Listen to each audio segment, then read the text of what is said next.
nos populations de migrateurs sont en danger. Certains sont déjà sur la liste rouge. L'éco-histoire du saumon semble marquée par deux ruptures majeures en France. Au Moyen-Âge, le développement de l'économie médiévale, la multiplication des moulins accompagnée de leur pêcherie, commercialisation du saumon, conjuguée à la guerre de 100 ans avec l'absence d'entretien des cours d'eau, puis au braconnage, le saumon étant plus rare devient plus onéreux et attire les convoitises, a pour conséquence une diminution importante des populations de saumon, comme cela a été montré par les fleuves côtiers de Normandie par Allard en 1983. À partir du XIXe siècle et tout au long du XXe, un second épisode majeur de diminution des stocks du saumon atlantique est observé. Il coïncide avec le développement du progrès industriel, dont les externalités négatives, la multiplication des seuils et barrages, la pollution industrielle et urbaine, la destruction des habitats par dragage, curage et canalisation des rivières, la surpêche, sont pointées par les naturalistes comme les causes majeures du dépeuplement des cours d'eau.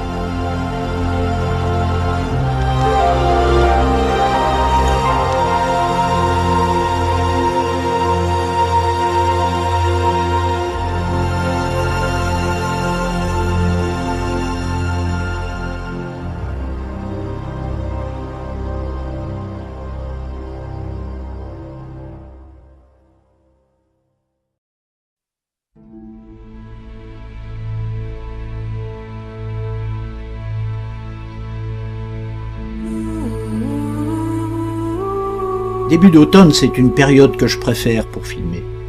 Même si les beaux jours s'effilochent au rythme de la saison, c'est pour moi l'occasion de rassembler des images, avant que ne disparaisse cette frénésie de bruit, de chaleur et de luminosité de l'été.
C'est aussi un moment où il faut être attentif à ce qui se déroule sous la surface de l'eau.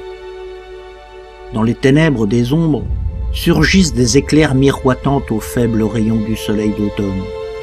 Ils sont enfin arrivés, ces migrateurs ayant bravé de nombreux périples sur leur route de migration, de la mer vers la rivière, pour enfin accéder à leur lieu de reproduction.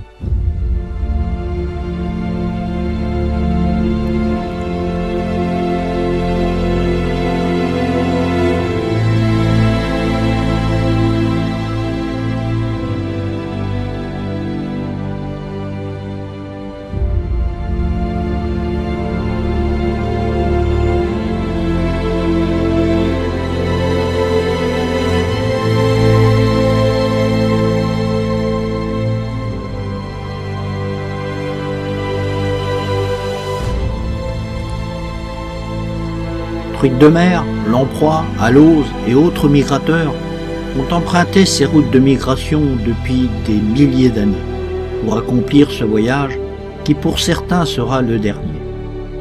Le saumon est l'un de ces voyageurs, puissant, majestueux, recouvert de ses plaques nuptiales de couleur pourpre.